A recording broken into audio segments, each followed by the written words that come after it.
sweatshirt there. No, that's I brought the black one down just in case, because Dom and I have a tendency to like dress alike, and people accuse us of looking like we've twins. shown up several times, to the same with the same attire. It's like, did you guys call each other? Mm-hmm. Hey, we are live as of 20 seconds ago. Aaron stuck that in on us. Hey, everybody, welcome to SVT time. It is Tuesday. I don't know where everybody else is in the world, but I'm in New Hampshire. Dom is in LA, and our very special guest today is Peter Hook, calling in from, again, across the pond in the UK. Peter, thank you for joining us. I'm hoping it's a pleasure. It's going to be. It always is. I'm open-minded. We should be fine. We should be like I said, we can discuss everything from pints of beer to music to. We're actually getting a ton of comments in right now that we'll cover here in a minute. But it's quite interesting that I have not had a pint of beer for 18 years. Wow. 18 years. That's amazing. Awesome. I watch people who drink a pint of beer in awe and go, wow, could you much liquid like that for. So it's interesting. No beer, no alcohol, wine, or anything like that? I'm an alcoholic. So I was sober for about 15 and a half years. And I'm still trying to be sober. That's amazing. That's amazing. It's interesting thought. Yep. No, that is awesome. It really, we could get into it, but if I think back of all the times, all the weight I have put on and lost from drinking beer and not drinking beer over the years, it's like it's very popular. Hey, by the way, happy birthday! You just had a birthday a week or so ago. I must just ask my wife not to put the Hoover on. I think she's trying to get rid of you boys already. Where were we? Birthday. Your birthday. My birthday, yeah. Now that I would like to forget. Yes, 66. I never thought I'd see the day, and I'm in absolute shock to be 66. Yeah, because it's just that weird thing that you don't feel it. I feel, God, strangely, probably better than, certainly fitter than I've ever been in my life. Right. So awesome. It's really weird, but I had a lovely day with my family, and I was spoilt rotten. They took me to Cornwall to a beautiful hotel, and it was great. So I had a really nice day. I got some lovely presents, and it's nice. Yeah, it's good to be alive. Yes, without a doubt. Yeah. I was consider the alternative is not better. Every birthday. I hope it's a long time before I find out, Dom. Yeah. No, it's funny because it's like, my father-in-law lives next door. He's 89 years old. Wow. And he's still spry. He's up, and he goes out and does yard work. But I have the same conversation with him. He says, Dean, in my head, I still feel like I'm 22 years old. I mean, the thing that got me going was when I was sat there watching telly yesterday to watch that Paul McCartney's headlining Glastonbury at 80. Years old. Oh my God! It's just like, wow. Talk about no rest for the wicked. Yeah. He's 80. I didn't. Man, he wears well. 80 years old. I mean, the reason we started punk was to get rid of all these old farts. Now that I'm an old fart, I'm delighted we didn't succeed. So it's a weird thought, isn't it? But I've just started his book. I normally read before I go to sleep, and I've treated myself to Paul McCartney's book, with his lyrics. Mm-hmm. And I got it out last night, and I was so excited, and started to read, and I thought, shit, I'm not going to get to sleep. It was actually quite inspiring, and it's back memories of, you know, the way that you wrote and the group and everything. And I thought, oh God. So no, I went straight over to Jack Reacher. Yeah. And then I'll put have you to right. save that for during the day. Yeah. It's shaping up to be a fantastic book. I must admit, it really is. Awesome. You know, I mean, Yeah. when I did my books about the groups, most of the time I was aware that there aren't many biographies of musicians that I've actually really enjoyed. And I sort of set out to put that right in my own little way. Yeah, but certainly approaching your life through the songs, you know, like a song a year, the way he has to, is certainly a really nice way of doing it. You know, and it's amazing. It really does. Again, you know, I do have to be thankful, because we were in an era where music has lasted and has become on and on and on. And you know, when you see the effect of the Beatles in particular as a group, and I was never a mad fan of the Beatles when I was young. I was always more a Rolling Stones. It was like Blur and Oasis, Rolling Stones and the Beatles, you know. So I sort of learned to appreciate the Beatles quite late in life. And it was quite interesting. I did. I mean, it's funny how I suppose conversations do veer, don't they? I was doing a cookery show called the Great British Cookery something.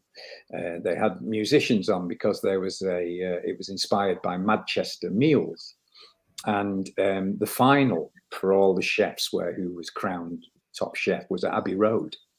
So there was a few musicians there. Manny was there from the Roses. I was there. And now, of course, I was sober.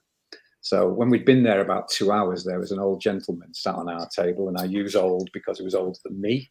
He had more grey hair than me, so he was old. And I got into conversation, and he was in charge of all the microphones at Abbey Road. Wow. And I went, I said, what? So are they new or are they old? He said, I've got all the microphones from the 40s. Wow. And I was like, oh my God. I thought, and he said, do you want to see them? And I was like, mate, you trying to stop me? Right. He took me in, and it was quite funny because I was so excited about seeing Abbey Road's microphones, you know, that they'd used in all the studios on all the sessions, and they're all logged out. And they know which session has had these microphones. So each microphone has a fantastic history. And I went round trying to excite everybody else, and nobody took a blind bit of notice. They were all so pissed, drunk, that they just weren't interested. So I ended up in this room in the bowels of Abbey Road studio, looking at the ribbon microphones that Frank Sinatra used, and looking then at the each sort of year of the Beatles, which microphones they'd used for their sessions, and you name it, every artist that had been through and every fantastic record that's ever been done at Abbey Road, all the microphones are still there. They're all maintained in perfect condition. I mean, as you know, as memorabilia goes, and what those microphones have created, it was absolutely jaw-droppingly inspiring to see this thing. And wow, I was absolutely open-mouthed looking at the amount of history gone through. But the only thing they didn't do, they knew which sessions they'd been in, but they didn't know which songs they'd done. So yeah, it was sort of the only detail they left off the sort of list, which would have been absolutely perfect. But anyway, it would have been incredible. Oh man, the performances caught on that, both like guitars and vocals, and and it was actually very interesting because they'd actually added to the technology a lot, because the staff at Abbey Road were proper engineers and designers, and would actually design their own microphones, and all different kinds of microphones were actually pioneered and begun, shall we say, at Abbey Road. And I never knew. It just shows you how, because there aren't many old established studios left in England now, because everybody chooses to do it on a computer. rightly or wrongly. You know, these things are certainly dying away. So it's actually very, very nice that Abbey Road, in particular, have managed to keep their history and actually build on it. Yeah, it's incredible. And that was this gentleman's. He was basically the curator. Yeah, he's been there for 40 years, 45 years. Wow. He was the guy who fixed them. That is amazing. And was responsible for making sure they came back, which I'm sure was the big part of the job. Because I was tempted. Yeah, that'd be so stressful to keep track of that and like make sure it came back. Man. I mean, it must have been worth conservative estimate of those. 10 million. Yeah. You know, priceless actually, considering what they've done. Absolutely. Yeah. Incredible place. Wow. Anyway, forgive me. You had mentioned too, like growing up and being involved in and playing in an era of music where it truly lasted decades and decades and still is.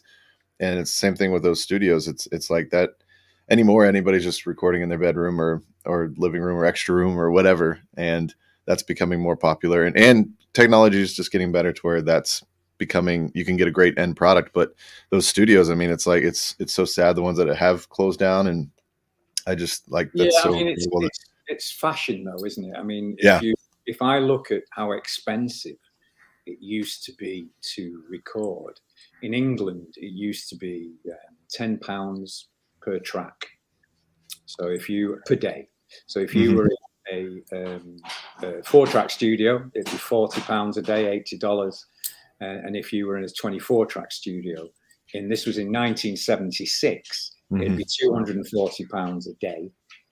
It's $500 a day in 1976. So recording in that medium was expensive, you know, very expensive. Yeah. I think we actually, when Peter Gabriel opened Real World in Bath, we recorded a long time there. And, you know, that studio was, £10,000 a week plus expenses. Wow. Yeah. And we were there for months and months and months. It was no wonder we never made any money. So really, I can see the allure of getting yourself a little computer with a bit of software. You certainly can save a lot of money. And it's an interesting thought. Yeah, but you don't get to walk out into those gardens, you know, right outside. And also, you don't get to have breakfast with Lou Reed like I did. Yeah. Or, you know, and see people that you would never see in a lifetime, you know, rubbing shoulders and bumping into them. Peter Gabriel, for instance. It used to amaze me because I'd go down and complain because maybe the light bulb wasn't working in my bathroom or something. And then I'd go back upstairs 2 minutes later and Peter Gabriel would be putting in the and I go, "Hi, Pete," and he go, "Hi, Rocky," and I go, "Thanks, mate," and it's like that. Wow, because I mean, I had my own studio in Rochdale in England. I had it for a long time. It was originally Cargo Recording Studios, where a lot of the early punk records were done. Joy Division's first record was actually made there, Digital and Glass with Martin Hannett. So and I went on to buy it and run it very successfully for quite a long time. So I am aware of both sides. I'm aware of breaking the light bulb and putting the light bulb and having to fix the light bulb. Exactly. Now, do you have a recording? Do you record a lot of stuff at home nowadays, or? I can do. I'm really bad. I hate to work alone. So I do not get inspired by being alone. So I like to work with people. So over COVID, it's been very, very difficult. I've done a lot of collaborations, which are nice. I have an engineer that I work with, Phil Murphy, who's fantastic. He also writes music with me in my incarnation as Man Ray. And if I have a collaboration, I'll take it to him. The stems will come in, I will play over it, and we do it. So, and we can do some quite successful things. I suppose the last time I was in a studio, funnily enough, was Damon Albarn when we did Aries. So and that was a beautiful place, gorgeous studio. I must admit. Nice. You would expect from someone as prolific as Damon that he would need wonderful surroundings, which he has got. So no, I'm afraid I'm not. I don't do it on my own. I have no interest. My only interest is working with people. And one of the things miss about being in a group, shall we say, one of the few things that I miss is the fact that you always have a schedule. There's always a drive for you to record, to keep your career going, to keep your name done. And working as myself with Peter Hook and the like, I don't have that. It's not drive. I don't have that opportunity. So, and it's crossed my mind many times that I should find it. Yeah. So I am aware and do feel guilty that I don't do enough. But I mean, I've got a couple of collaborations coming up. So yeah, I've got a lot. I mean, yeah, it was funny. We we started to work very well, actually, writing just before COVID, and then literally everything was put on hold. Mm-hmm. So you've spurred me, lads. I will try and find a way to get going. Yeah, I would imagine. It's like music is. I mean, there's a social aspect to it. Going into the studio, working with an engineer, working with other musicians, and just having that social gathering. Yeah, like-minded people. Yeah, I mean, it does work both ways, though, lads. Because it's like I remember a long time ago, someone when we were moaning very long time ago about drum machines. And a friend of mine said to me, "You know why drum machines were invented, don't you?" And I said, "Well, yeah, so we have drums." And he said, No. He said, "So the singer doesn't have to talk to the drummer." And then he said, "You know why bass synths were invented?" And I went, no. And he went, "Yes. We don't have to talk to you either." Sadly, as we've seen in history, there has been occasions when that has happened. Yeah. So really, the odd thing about a lot of groups is that when you have a group that generally works together to write, the computer is a blessing in some ways, but also a burden, shall we say, in it stops people writing together. I mean, most of our music as New Order, and most of our music as Joy Division was jammed between us playing. Yeah. That was where the whole music came from. It was through us all playing together. And when New Order started to become very electronic, shall we say, we went too far the other way for me. It stopped you playing together, and I felt it was a great loss. Huh. Anyway, never mind. Yeah, no. We have a question here from Joaquin Abrahamson. I think I'm saying that right. Which bass riff are you most proud of? It changes every day, funnily enough, on depending on what I hear. God, most proud of. I mean, I'm very lucky in that I've come up with many very distinctive bass riffs. So I think the one that sort of gets me going mostly, I would say, would be Age of Consent by New Order. But when I listen to 24 Hours by Joy Division, I am aware that somebody up there likes me. And then you can have a fallow period, as we say in the trade, and then you get something like Aries, and wow. So it is it luck? You've got to keep doing it, without a shadow of a doubt. And also, I think that you're generally more prolific, and your sound is more unique when you start. When you've got no songs, it's easy to write songs.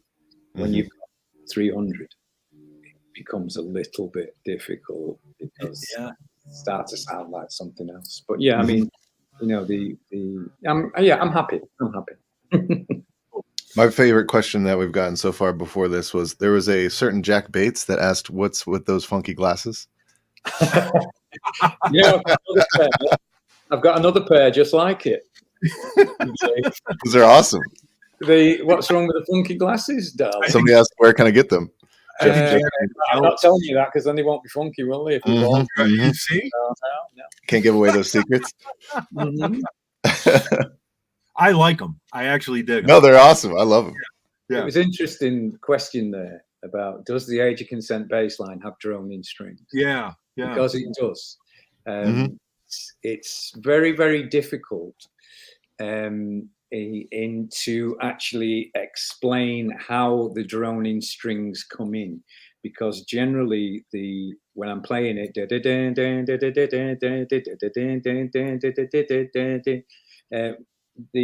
you generally play the droning string on the verse. It's difficult to learn it, and even I must admit that I have to actually practice quite a lot on that one. But it does have droning strings on it. Okay.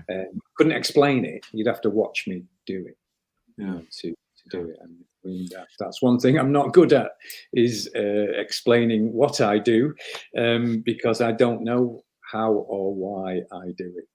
I have to say. That's And quite all right. it frightens me in some ways if I did. It's weird when we were punks. You fought against every normal thing. And I remember nearly having a fight with Badly Drawn Boy once when we were doing a charity show in Manchester. We're friends again now. I'm glad about that.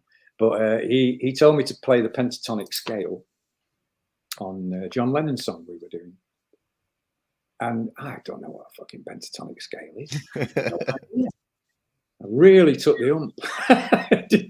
Probably out of fear, shall we say, imposter syndrome. So yeah, I'm not good at things like that, and I still have a scant knowledge, shall we say, of where the notes are on the bass, as my son will probably testify. And the other scant knowledge is I don't read music. Yep. So yeah, it's an interesting. The other one that I've got is that I can't tune up as well. I'm tone deaf. It was a wonderful story that I like, when Bill Wyman left the Rolling Stones, and I got told that I was fifth in line.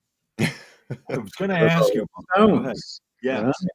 And I was like, oh my God, fifth in line. And I was hoping number 4 got it, because I'm telling you, if Mick Jagger put a gun to my head and said, play Satisfaction, okay, I would just go, Mick, shoot. There's no chance. And Doug Wimber, who got it, who I met, I was all over him going, thank God you got that gig. I would have been so embarrassed to have been offered that gig and be able to say, I just couldn't do it. I cannot listen to other people's music and pick it up. Yeah, I can do my own with a bit of a struggle, but I can't listen to other people. Yeah. Interesting. Yeah. Okay. So that's amazing, because you were saying, like, play, but you prefer to play with other people and collaborate as a group. Yeah. Kind of thing. So that's But you must hear things like when you're writing stuff, when you're writing songs. Do you hear the whole composition in your head, or do you hear parts that you mix together, or like what is your? No, I'm actually, I mean, I'm very good at producing. I'm very good at picking out things, and now I can hear the Clash. I remember when it was funny. I was not the Clash, the group. I remember when we were recording "Ideal for Living," and Bernard, we recorded the whole record in 6 hours, including vocals and everything. So it was done at a very fast rate. And I was using my guitar that I bought for £30 after I saw the Sex Pistols. And I remember Barney coming over to me and saying, okay, your bass is out of tune between the F and the A on the E string. And I thought, what is he saying? Didn't have a clue. Right. Man, that's some good ears right there. Now I know what he was saying. Yeah. Right. And it was to do with the fact that the neck was bowed. But at that time, when we were punks and young and full of spit and bile, I had no idea what he was talking about. Absolutely, yeah. So I mean, there's been a lot of bluffing, shall we say, and as you would say in America, bullshit. Baffles brains. mightily, doesn't it? Yeah. So was that was one of your early influences then when you saw, because I remember reading up on this, when you saw the Sex Pistols, that's what kind of inspired you to pick it up. Yeah, I mean, it inspired me to form a group, not to be a punk, really. I mean, the interesting thing was that I went through all the stages that, you know, normal music stages you go through, pop, 13 and 14. I rebelled against pop and went heavy metal, Black Sabbath, Deep Purple, Led Zeppelin, etc. And then as I got a little bit older, I was introduced by a kid I worked with, actually, who was a mad John Cale fan. And he brought me all of John Cale's LPs into work and lent them to me. So I was a massive John Cale fan, even before I'd heard of the Velvet Underground or anything like that. Now, what happened was that I'd noticed I was bored at work. So I used to read the music press. As soon as it came out, I used to be there at the shop waiting for Melody Maker, New Musical Express. Sounds was the big one. And I would be waiting for them and I would devour them. I would lock myself in the file room and look at this wonderful world, you know, of Led Zeppelin. And I've been to see Led Zeppelin, Santana, all the normal things that kids do. And what started to creep in 1976 was a group called the Sex Pistols, who started to get mentioned along with a group called the Damned. And they were sort of coming out of a pub rock thing of Eddie and the Hot Rods, the 101ers type thing, which was normal rock, but going into this sort of, it was like a band with a bad attitude. Okay. Not much talent was the way it was portrayed. Okay. And I was watching the news, reading about them, and the interesting thing was that they seemed to have a fight at every gig. So it was reported. And this was very rare, you know, for the band to fight. You know, you might get into a tussle at the bar at the Led Zeppelin concert, but you wouldn't see Jimmy Page launching himself off the stage to have a fight with the audience. Or, you know, Robert Plant telling everyone to fuck off. Repeatedly for no reason. So, yeah, I mean, it appealed to me at my age, you know, coming from a very working class background in Salford, in Manchester. I was born in the shadow of Manchester United's ground.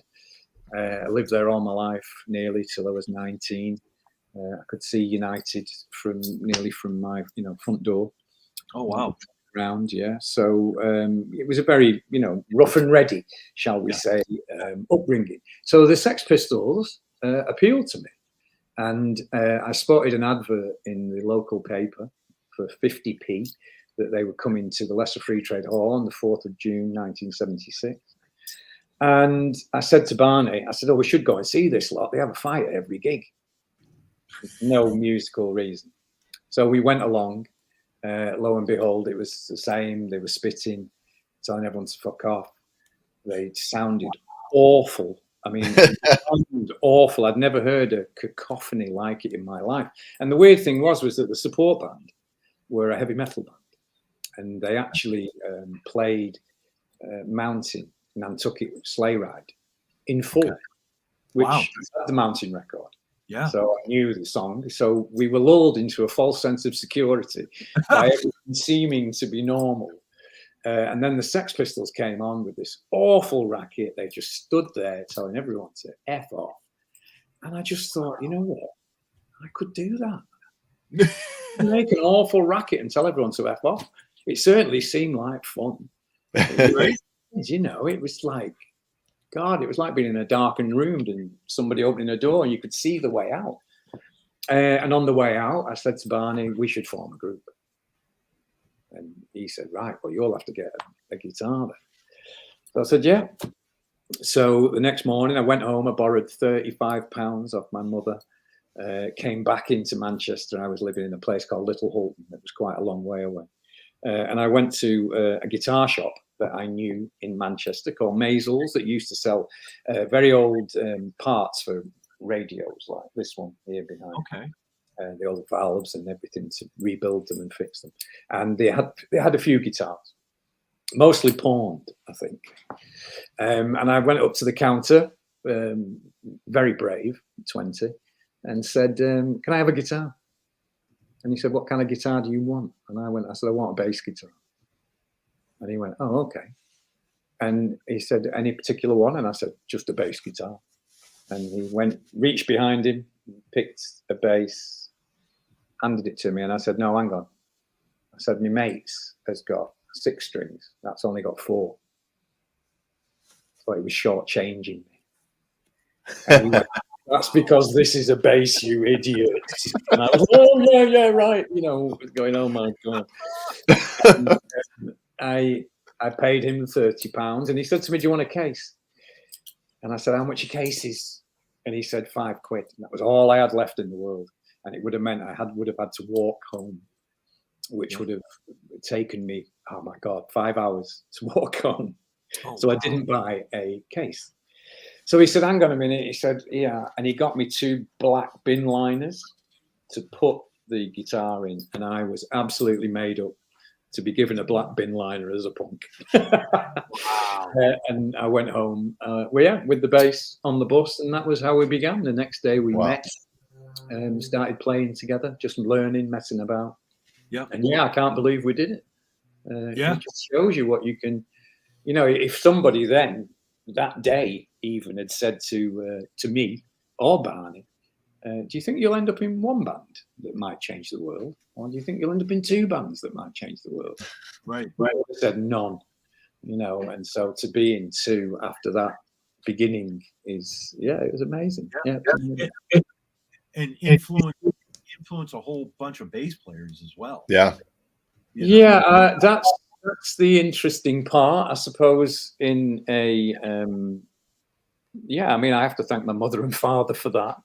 And God knows where that came from.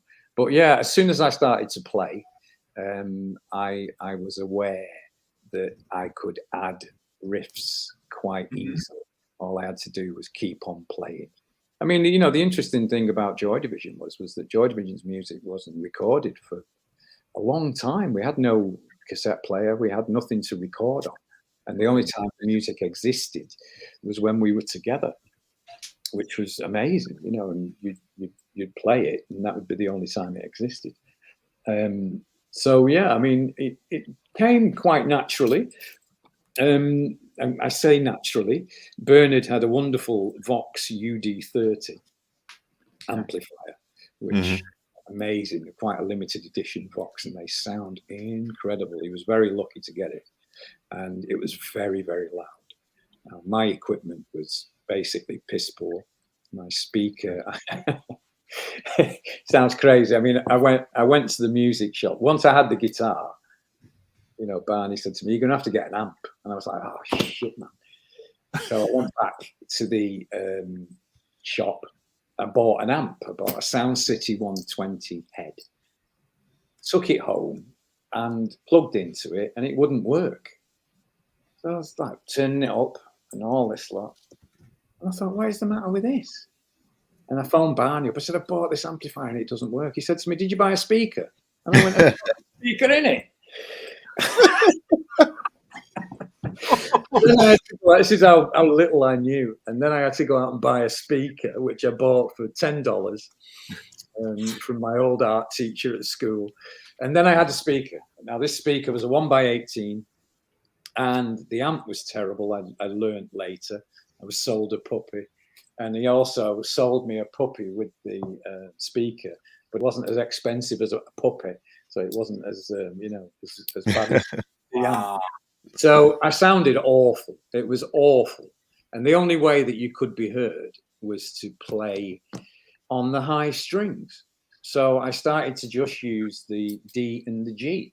And Bernard was quite a leady player at that time. It was all lead. So you were using the droning strings to just to fill it out a bit. And lo and behold, Ian Curtis, our singer, God rest his soul, loved it.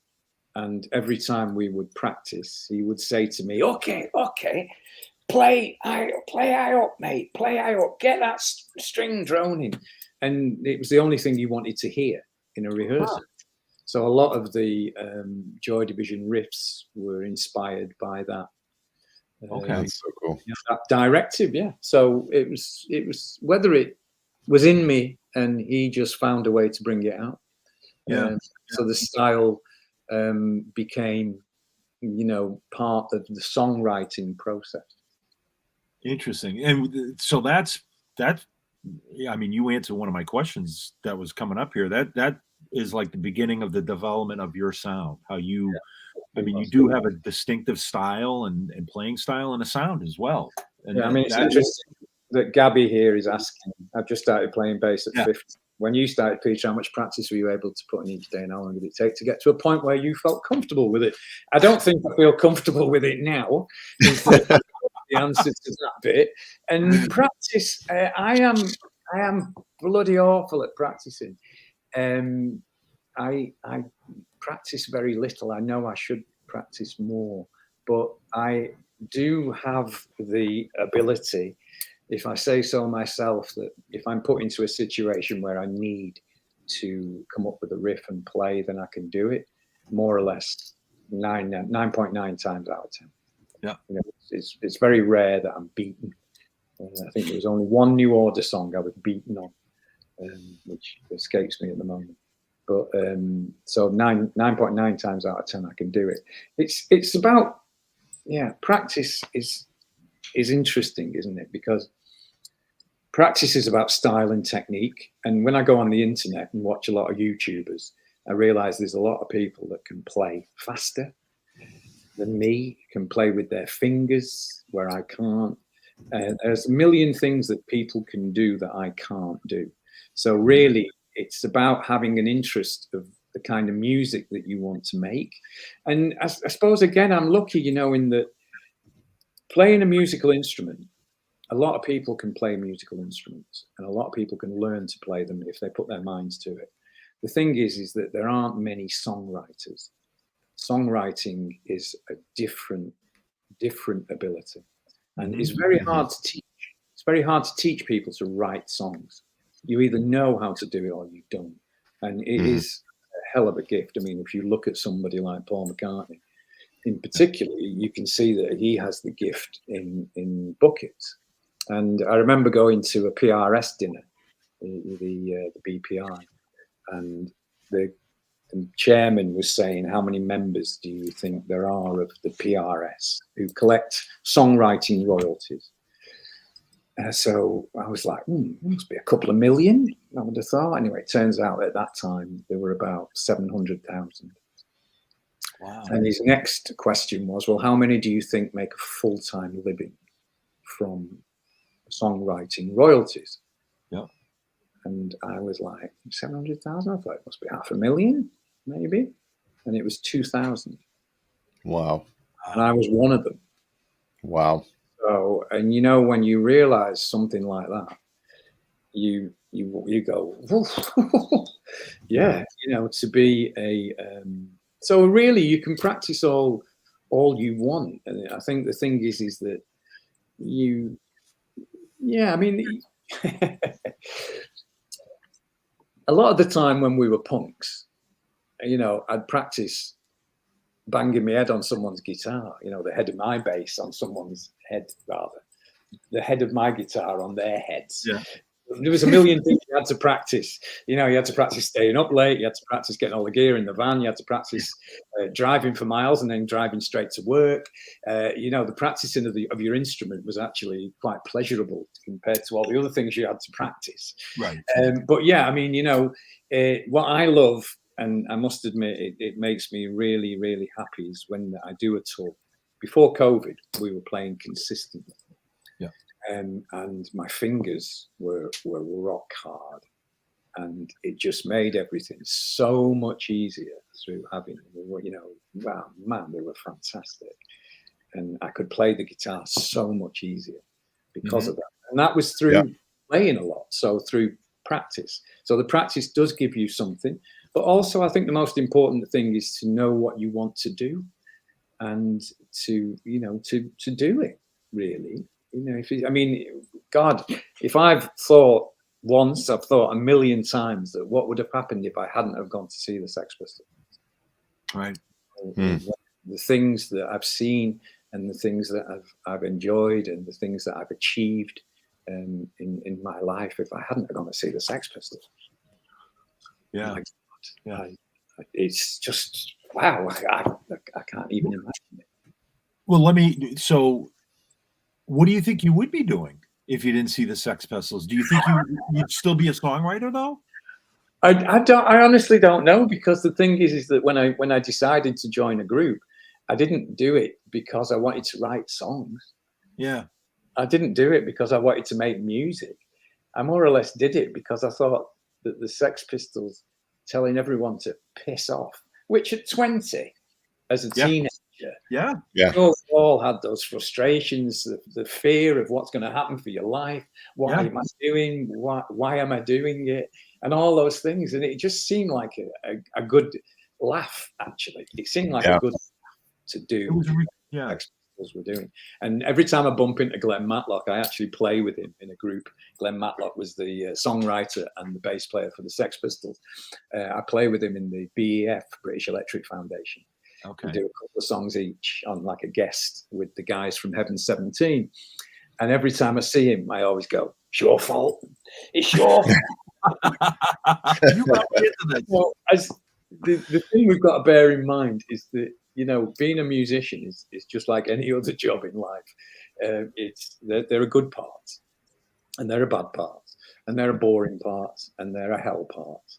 But yeah, you know, it's definitely, I definitely made the right decision that now. Yeah. We thank you for making that decision. If you could give a songwriter just getting into the industry one piece of advice, what would it be? There's only one piece of advice you can give anybody in any industry, really, and that is to not give up.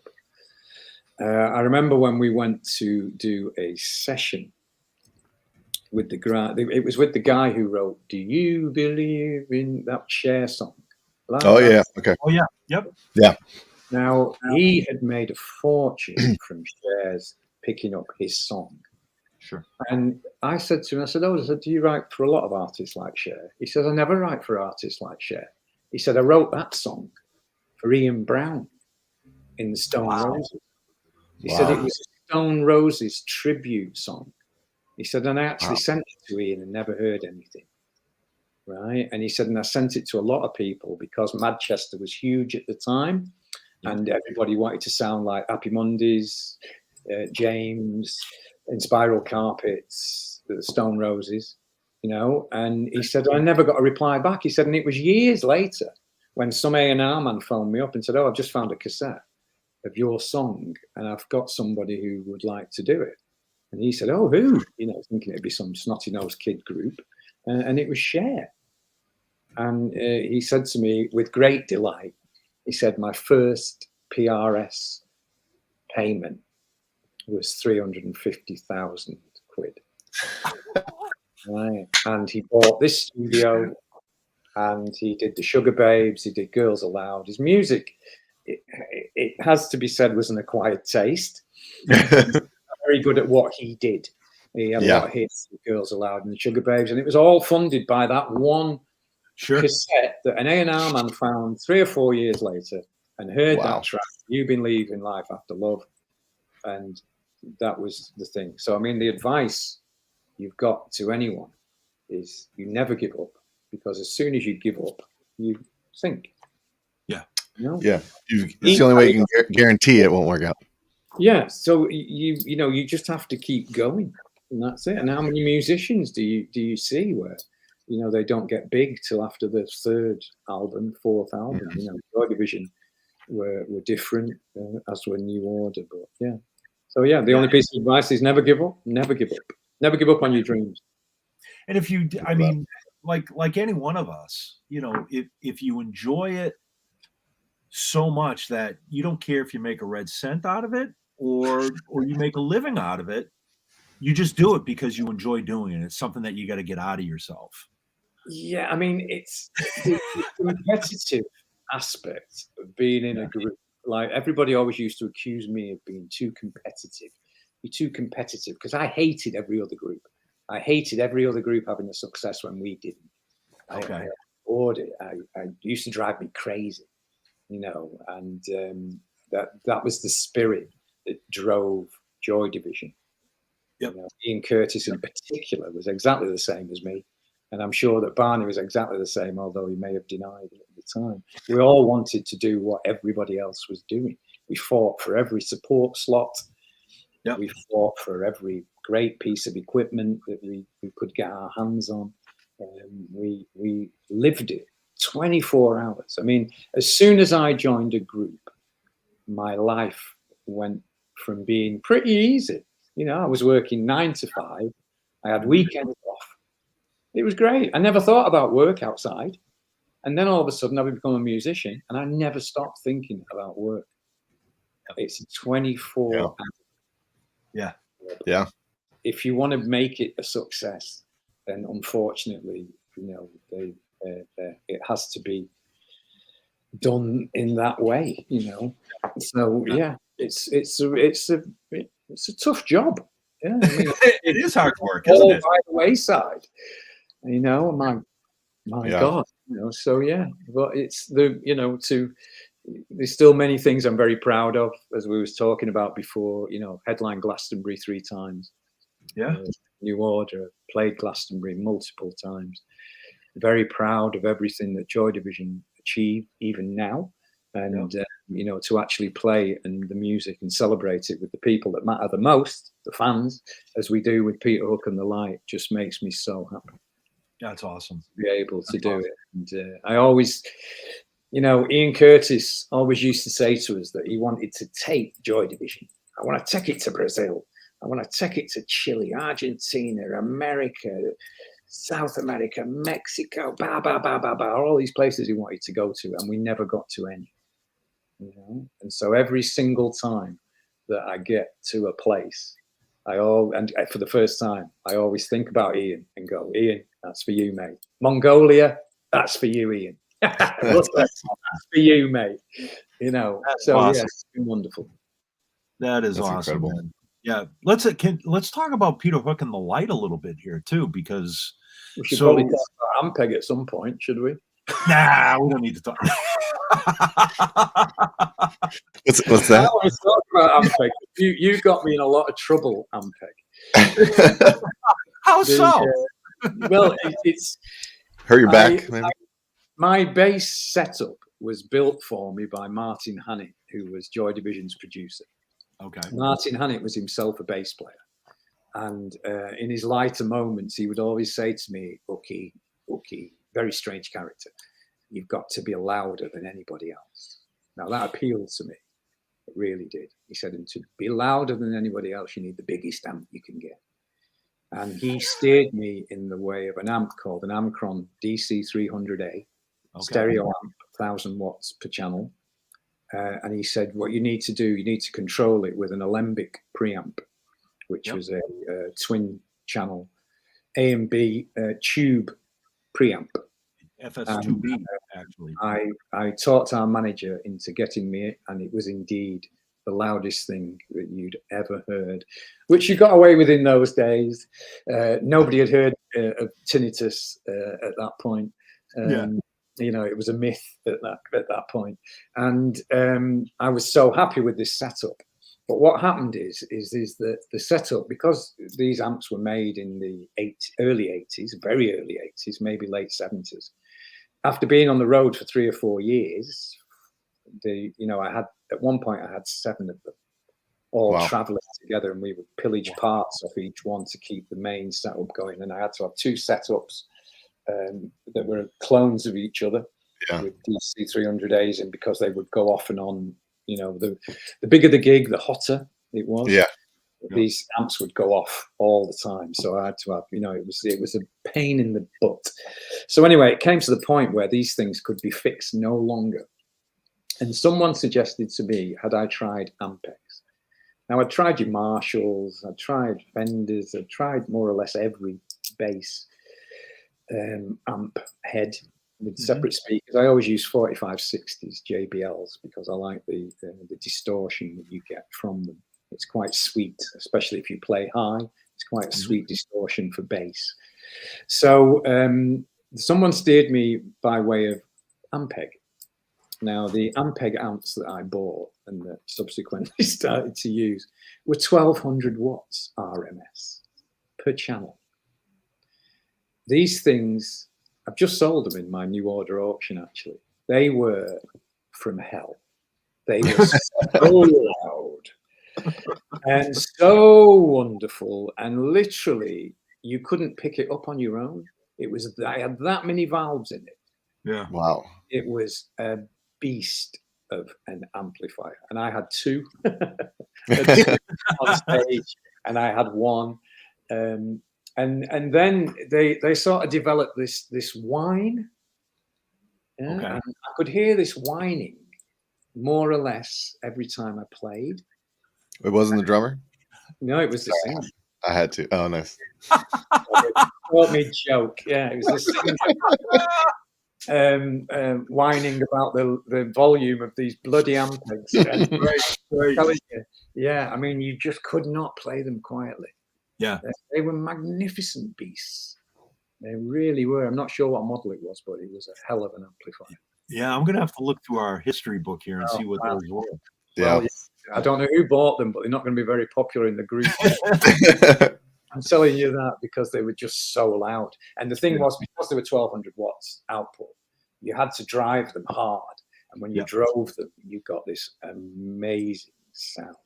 But of course, there was nobody else in the room because nobody could the volume of them. So you caused me a lot of trouble there. That's amazing. You're welcome. Strangely enough, I ended up having to go back to high watt hundreds from those beauties. Yeah. So yeah, I mean the strange thing about Ampegs is that the incarnation that I use now are absolutely fantastic. Very, very proudly supported by Yamaha, and I'm proud to have them, I must say, and they are wonderful, wonderful things.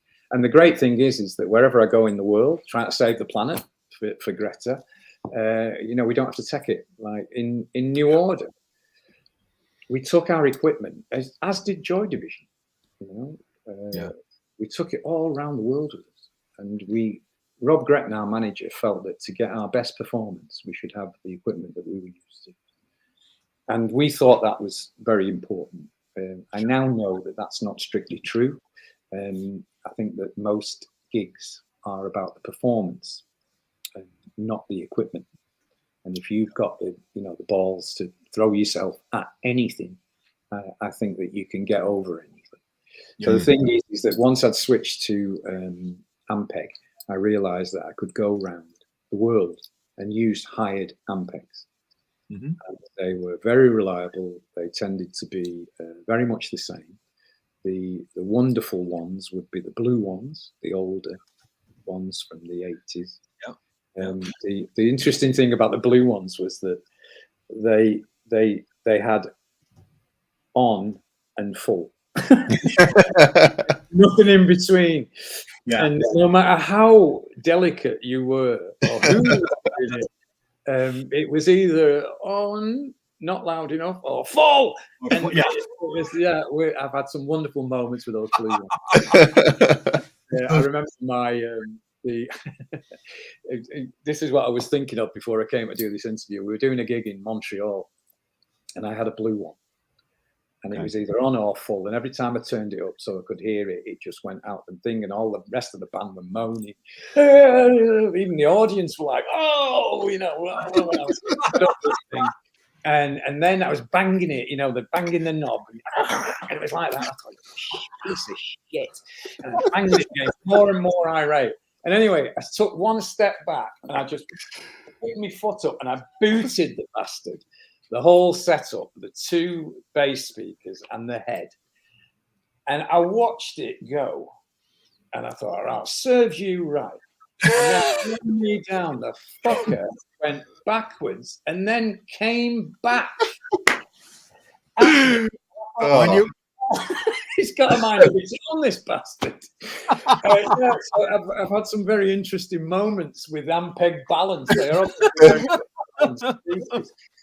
but on the whole, I have to say that they are very reliable. They're very good for my sound, You can tailor them, whether they're new, old, or intermediate. You know, you can tailor them to get my sound very easily, and I'm very happy about that because when I had the old setup, the DC 300A, I was terrified of being without, this monstrous setup. My God, it weighed a bloody ton. You know, if you look at a picture of it, it was an incredible, and I like that aspect of it. I think it's that thing about, my mother always used to say, if you can't fight, wear a big amp. And I think that the bass amps and the everything from the aerials for the radio mics, everything doubled up, the delays, the thing, it really was about, wow, look at this, like my sports car on stage. Yeah, totally. So as I've mellowed and realized that now I can actually use my chorus pedal, which is still a 1970s electro harmonics clone theory. I've got 13 of them. And it's that pillaging for parts, you see, because all the modern stuff sounds very much like it, but it doesn't actually deliver everything that you want. You don't get the bite that you get from that old analog stuff. Right. And I've seen every incarnation of electro harmonics pedals right the way through. The guy is a genius. I owe him, Bob, my sound more than most people could ever know. It's a combination of his chorus pedal, my style that Ian Curtis encouraged. It's all those things that you take into working together and being able to do it. So the thing is that now, if I've got a chorus pedal with me, I've got my Yamaha, which again was a wonderful honor when Yamaha actually remade the bass guitar that I made my own, which was the BB 1200S. That was a very proud moment. It's incredible. To be recognized for that. And Scott at Yamaha, he was very dry about it. I was saying, it's so wonderful to get this, so amazing, wonderful. And he said, "Lucky, you should have got it 40 years ago." Right? I was going, well, I was trying to mumble, So it's great. And I must admit, Yamaha as a company, and I realized one of the interesting things I found about lockdown is that you were looking at the statistics for instruments, how instrument sales have gone down a lot, and a lot of the companies like Yamaha that are making instruments are actually really suffering from lack of sales, lack of support. And I was looking at every Zoom interview that I watch, whoever it was with, from Boris Johnson to Donald Trump or whoever it was, and they'd all have a guitar in the background or a bass. Yeah. And I was thinking, my God, maybe these instruments are just too reliable and last too long. Everybody seems to have them. It's like your studio there and yours at the bottom. With music, you've got the things, but the most unlikely people would have guitars all around. So it's obviously still this job that I'm very lucky to be able to still do. Obviously, touches a lot of people's hearts. Yes. Really inspires them in many, many ways. And one of those awful thoughts is what would the world be without music? It really is a frightening thought. It'd be a very quiet world. I can't thank, and that's a word from our sponsors. Well, it's funny. I'll do for a hoodie. I have your hoodie right here. So can you pass it? I'm cold.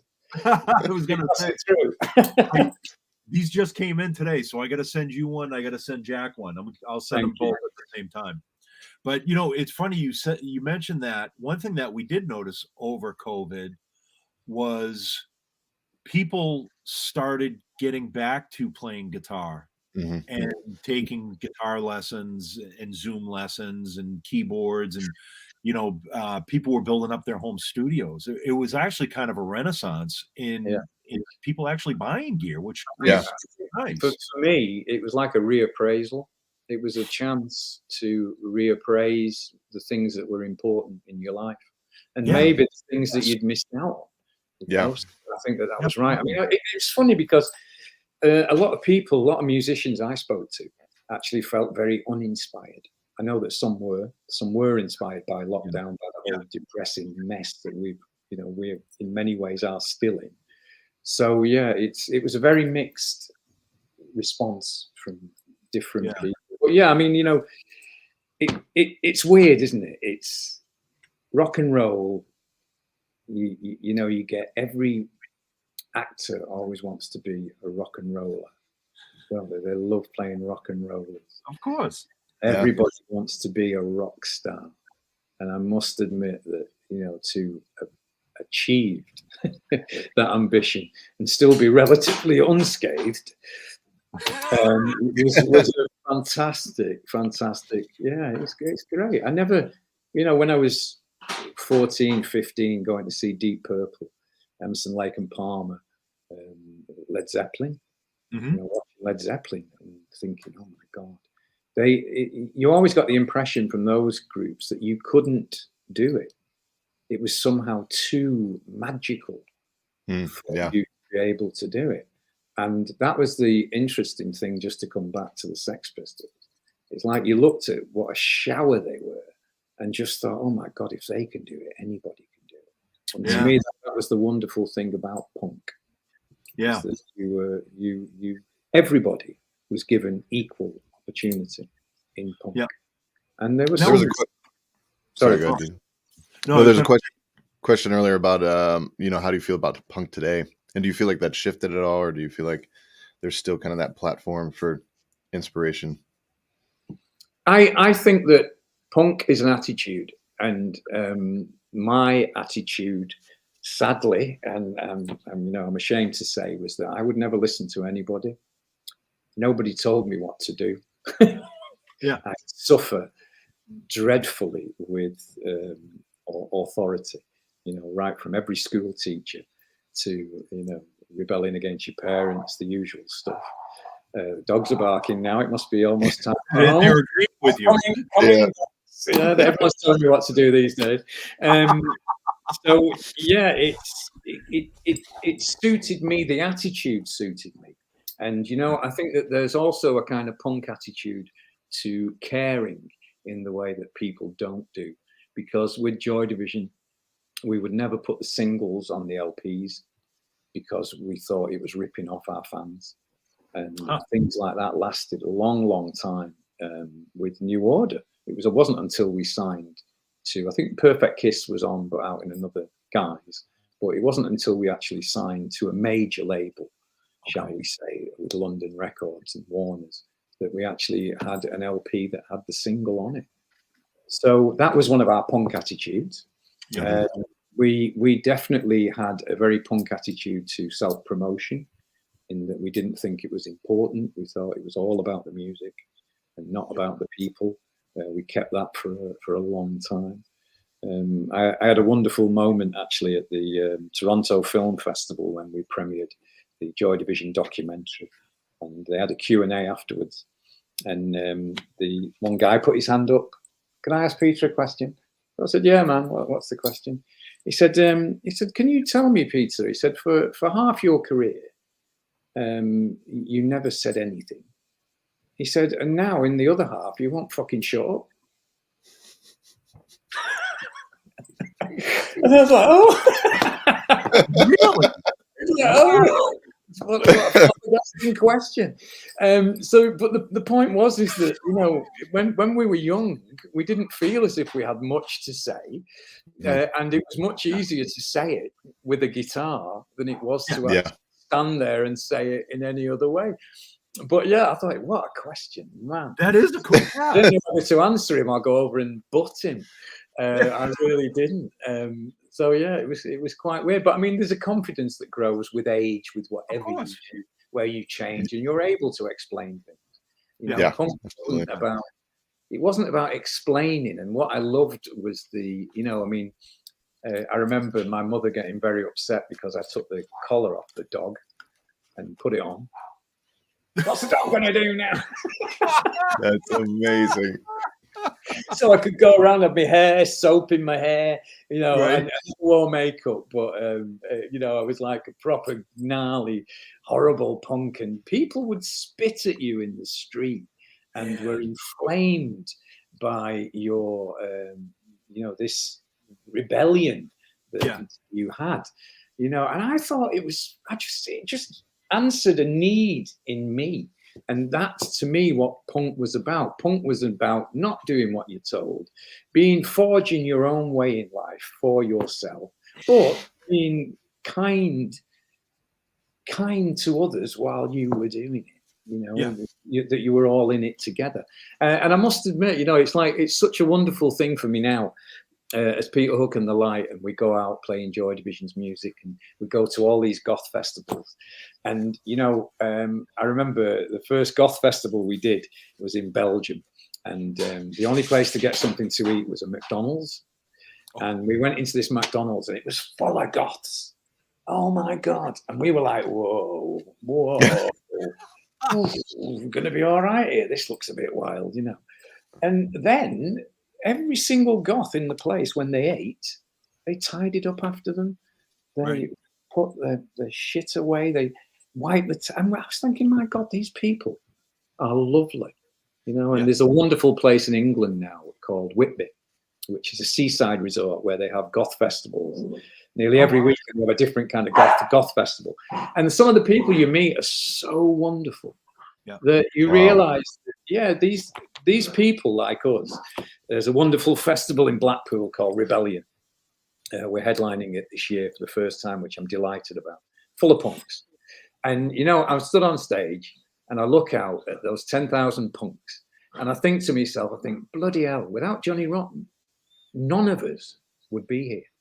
Right? Without the Sex Pistols, would any of us be here in, you know, any form? And yet here we all are enjoying music and attitude together that the Sex Pistols are responsible for. Malcolm McLaren, genius, you know, and they had the problems, you know, same way any of us have. But wow, what a thing to be able to say you were part of, you know. I mean, the movements that I've seen in music, the huge movement that was punk, post-punk and synthesizer music, going into acid house with the Hacienda, Manchester.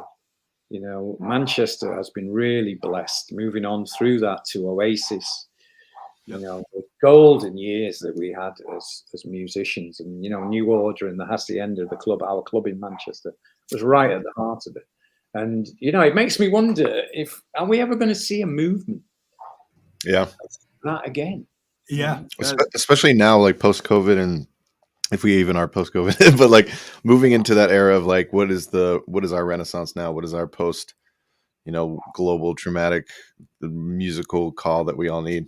I'm very interested to see if there's some kind of unique. Across that is the nice thing about it, you know, is I was just going to give a plug for Spotify then I realized I've actually got rid of Spotify.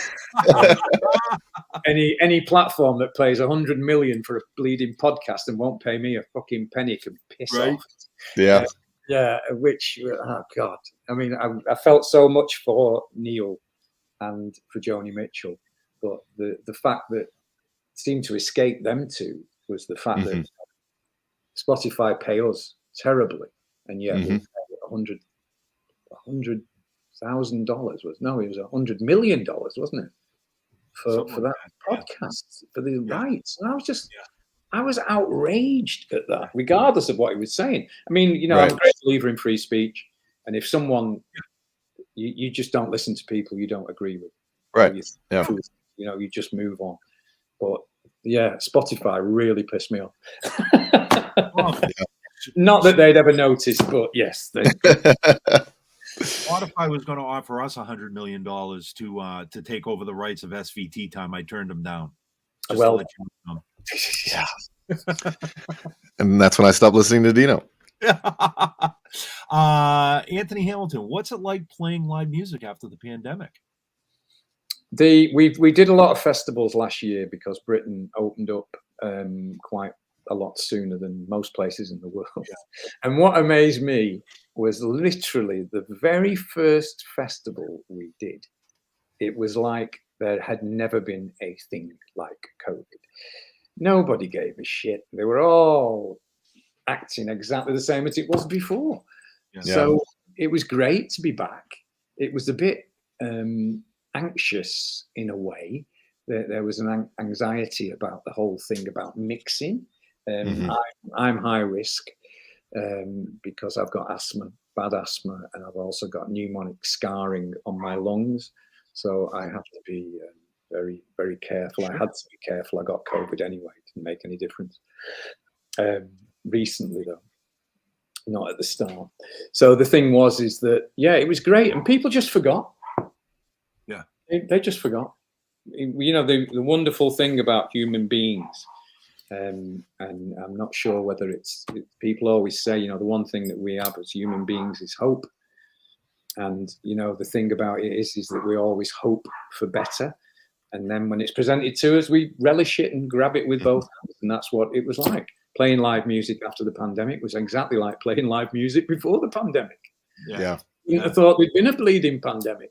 You know?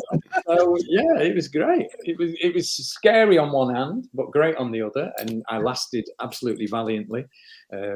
I did 2 concerts, one with the Hacienda Classical in Manchester to 9,000 people, and I was the only one wearing a mask. And I did another concert in Butlins in Minehead to 10,000 people. And again, there was only me and Jack wearing a mask. And I thought to myself, when I woke up on Monday morning, I thought, oh, I wonder if I'll get away with it. Yeah. And I didn't. I got COVID after that. Because it was all open. You know, everybody was mixing. Everybody was open. And, you know, we are supposedly almost back together. I mean, my gigs have been cancelled now for 2.5 years. Yeah. So we've been waiting for definitely over 2 years. The big gigs have been cancelled for 2.5 years. Yeah, and it's been awful because I think that the awful thing is that they're hanging on to people's money for that length of time. You know, there's a responsibility of it. I'm sure people think we get the money. I don't see any money until I get to do the gig. You know, I only get paid after the gig. I never get paid before, regardless of how many tickets has been sold. So yeah, it was great. It was great to be back. I'm excited. I'm also wondering what it's going to be like staying up after 10 o'clock at night. I can't imagine what that's going to be like. I can't imagine what traveling from town to town is going to be like, let alone flying from town to town. Yeah. You know, we've got gigs this year. We've got tours of America, Australia, Denmark, France. God, I'm sincerely hoping we can get to South America again, because it's such a wonderful place to play. Mexico, all those places. I miss them so much. Wonderful crowds, great atmospheres. So yeah, I don't know. I'm here, keeping my fingers crossed. Yep. Not only will they happen, but also that I'll happen. You know, it's been a while traveling. The festivals were wonderful, but they were quite easy. In that you know, you're on at all times of the day. You can drive there, drive home. It was actually quite an easy way of doing it, and I must admit, and quite enjoyable. So yeah, I mean, I must admit, talking about touring again is it's going to be interesting. I mean, it's hard work. It was hard work at 20, right? At 66, but then again, hey, listen, if Paul McCartney can do it, there you go. And you know, you're from what I understand, like Jack was saying, you guys are riding bicycles now. You're working out. You're exercising. I am. I do 3 10Ks a week. I do weightlifting 2 hours a week, 2 days. I cycle with Jack for 30 miles once a week. So, yeah, I'm meant cross addiction. You're probably in better shape now than you know in your entire life. I am in better shape now than in my entire life. Yeah, it's really strange. One thing that lockdown did for me was it enabled me to get almost super fit. You know, I was literally doing half marathons 3 times a week. Wow. So Yeah. A lot away. And yeah, I mean, I really enjoy it. I miss it. Yeah. If I don't do it, I miss it like crazy. But I mean, us addicts are like that. Yeah. I just get in less trouble. Yeah. Running away from the wife, if you like. Right. Yeah, it's a much nicer life than the other one. And Thump life. I've actually worked on a lot of music. You know, with the Hacienda Classical that I do here in England, we did a lot of charity events, which actually played out to, like, I think the first one was 4.5 million people. The second one was 2.5 million people. As the places started to open up, it started to drop off. We raised a hell of a lot of money for charity over the lockdown by doing the concerts. All the concerts we did were for charity. Peter Hook and the Light did a lot of live broadcasts as well. Jack and I did things that kept us going, as well as, I'd like to think, helped other people. And I did a few collaborations. It's been quite busy, I have to say. I mean, I suppose in a funny way, the thing that will change will be that I'll be getting paid. Yeah. That's always a nice. It's helping and doing charity work, I must admit, to me is one of the benefits of being a musician, because you can do something you love and help people. I mean, literally, I can give an hour, 2 hours of my time, and people can raise a lot of money. And I think it's a real gift that we have, that we need to use as much as possible. So it was a nice positive side of lockdown that as the Hacienda, we were able to do a lot of work for charity here in Manchester and all around England. So that was one good. And again, it's that reappraisal. It's a reappraisal of what's important in life. Yeah. Which has helped. It's a great lesson, I think. Yeah. Man. Well, there you go. Yeah. Oh, that's cool. Yes. Thank you, Pam. That is awesome. That is awesome. Well, I know we've taken up way more time than we said we were going to take up of yours. So, and you know what? We haven't even got on to the quantum physics. I was going to say, we haven't gotten to quantum physics yet. I'm feeling shortchanged. No, but maybe we'll have to do it again sometime, and I'll remember a few more stories about Ampeg for you. I was going to say, we would love to have you back on at some point. Check in with us always. Thank you.